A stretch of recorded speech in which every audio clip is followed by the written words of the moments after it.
Aba bakobwa ngiye kukubwira nibo ba mbere beza ndetse bafite imiterere myiza kurenza abandi mu Rwanda, cyane cyane ku bijyanye no kugira nyashi ziteye neza cyangwa se ibyo bakunze kuvuga ngo umuntu ateye nk'igisabo. Niba nawe ujya wibaza impamvu abagabo bakunda abakobwa bafite ikibuno kinini cyangwa se impamvu anyura hafi yabo bose bagahindukira, bamwe bikanabaviramo gushwana n'abakunzi babo, ugiye kwibonera impamvu, cyane ko iyi video utari buhage no kuyireba. Ufite nyashi udafite kashi yizire bisi gute ufite benzi udafite nyashi. Ku mwanya wa 10 turahasanga umukobwa mwiza w'uburanga witwa Sasha Kate. Uyu mukobwa uherutse kuvugisha benshi mu minsi ishize kubera amashusho yari yashyize hanze amugaragaza ari kwishimishanya n'undi mukobwa mugenzi we, niwe dusanga kuri uyu mwanya. Ushobora kuba utabyibuka ariko Sasha Kate yabayeho umuhanzi ndetse yanagiye avugwa mu rukundo n'abandi bahanzi batandukanye. Sasha amazina yiswe n'ababyeyi ni Sandrine Gasaro.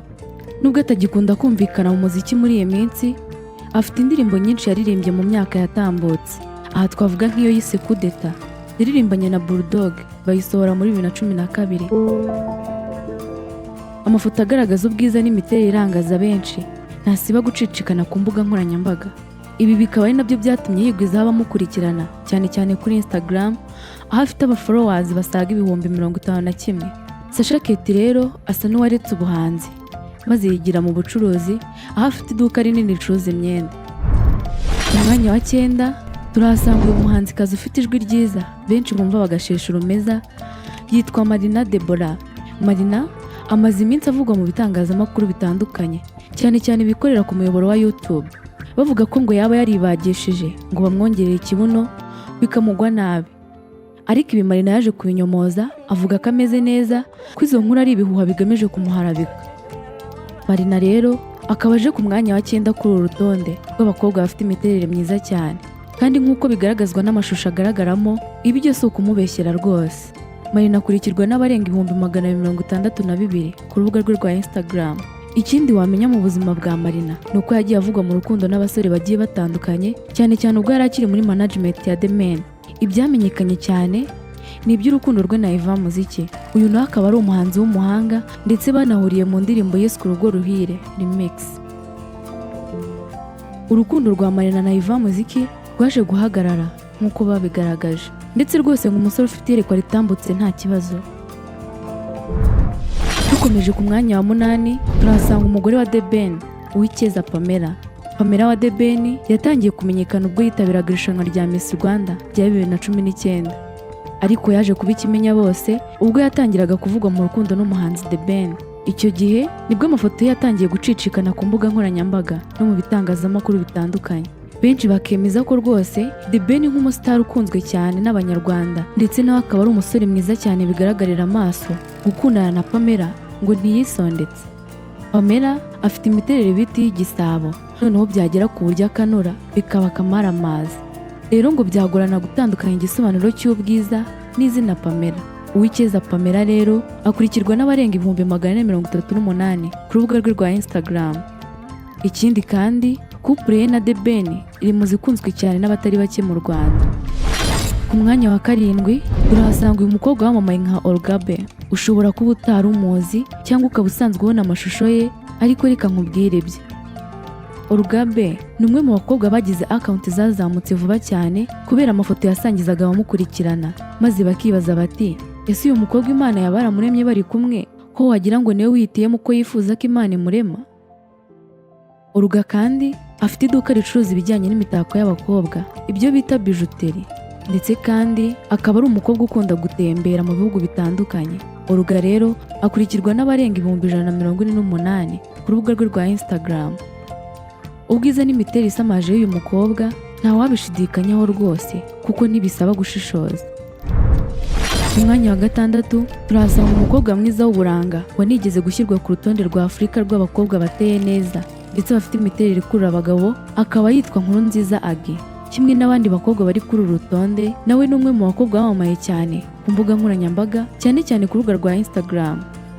Agi ntiyamenyekanye kubera ubuhanzi cyangwa gukina filime, kuko rwose ibyo ntabyo yakoze, ahubwo yamenyekanye kubera amafoto ye ashyira ku mbuga nkoranyambaga maze abantu bayareba bagatwarwa n'ubwiza ndetse n'imiterere bye. Mu kubyaza umusaruro iri zina rye yahise ashinga iduka ricuruza imyenda aryita Agi Shop. Agi akurikirwa n'abarenga 253 ku rubuga rwe rwa Instagram. Gusa imibare izamuka umunsi ku munsi kuko rwose ugeze kuri akawunti ye byakugora kugenda udakoze follow ngo uzajye ukomeza kwihera ijisho, cyane ko ngo amaso arya indi kaburara. Mbere y'uko dukomeza muri top 5, nyamuneka nimba utarakora subscribe hano ku Isomero bizajya bikugora kubona video zacu. Ikindi nagusaba ni ugukanda like kuri iyi video kugira ngo ikomeze igere no ku bandi. Murakoze cyane.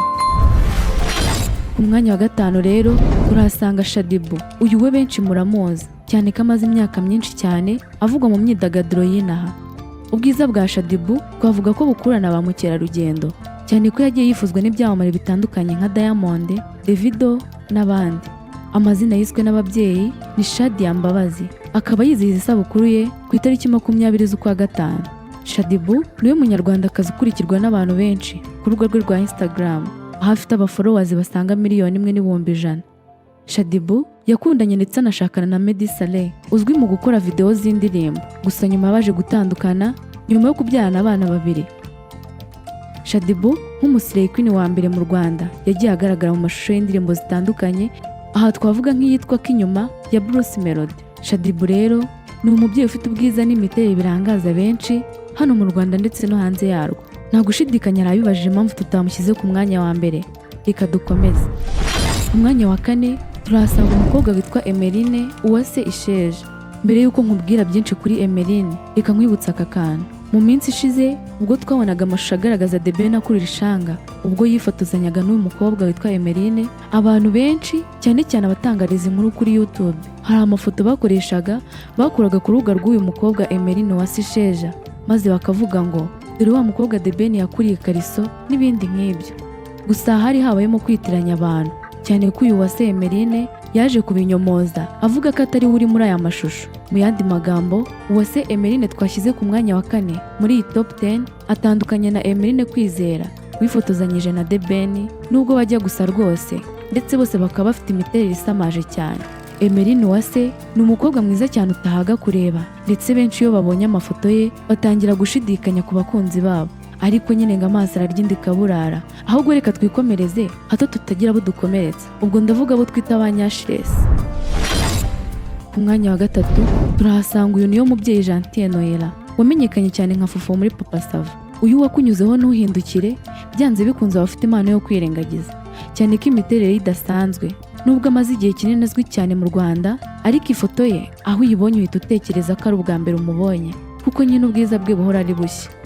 Fufu rero uretse no kuba ari mwiza cyane, anateye neza, ni umukobwa w'umuhanga kandi ukina neza muri filime zose akinamo. Ubwo yaganiraga n'ikinyamakuru Isimbi TV, yavuze bimwe mu bice akunda cyane ku mubiri we.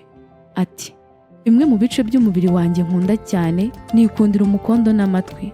Uyu nta byinshi tumuvugaho kuko bigaragarira buri wese, ahubwo reka twikomereze. Ku mwanya wa 2 turahasanga uyu mukobwa nawe amaso atahaga kureba kubera imiterere ye, akaba yitwa Dabiju. Uyu akaba umukobwa wamamaye ku mbuga nkoranyambaga bitewe n'imiterere ye myiza ndetse n'izindi nkuru zagiye zimuvugwaho. Amazina ye bwite ni Munezero Rosine. Aherutse kuvugwa mu bitangazamakuru ko yaba ari mu rukundo n'umuhanzi w'icyamamare muri Tanzania Harmonize. Dabiju rero akurikirwa n'abarenga 121 kuri Instagram, ndetse rwose n'umwe mu bakobwa beza cyane mu Rwanda batunze agatubutse. Aya mafaranga atunze akaba yakura mu bikorwa bitandukanye agenda akora byiganjemo ubucuruzi. Niba uri kwibaza umukobwa dusanga ku mwanya wa mbere mu bakobwa beza ndetse bateye neza kurenza abandi hano mu Rwanda, uyu ni wo mwanya wawe. Maze nimara kumukubwira wibuke kuduha igitekerezo uko ubyumva, ndetse niba hari n'abandi twibagiwe ubatubwire muri comment. Umukobwa mwiza mu Rwanda uteye neza kurusha abandi yitwa Yolo The Queen. Uyu akurikirwa n'abarenga 118 ku rubuga rwe rwa Instagram. Gusa uretse amafoto ye n'inkuru zigenda zimuvugaho ziganjemo ibihuha, byakugora kumenya ibijyanye n'ubuzima bwe bwite.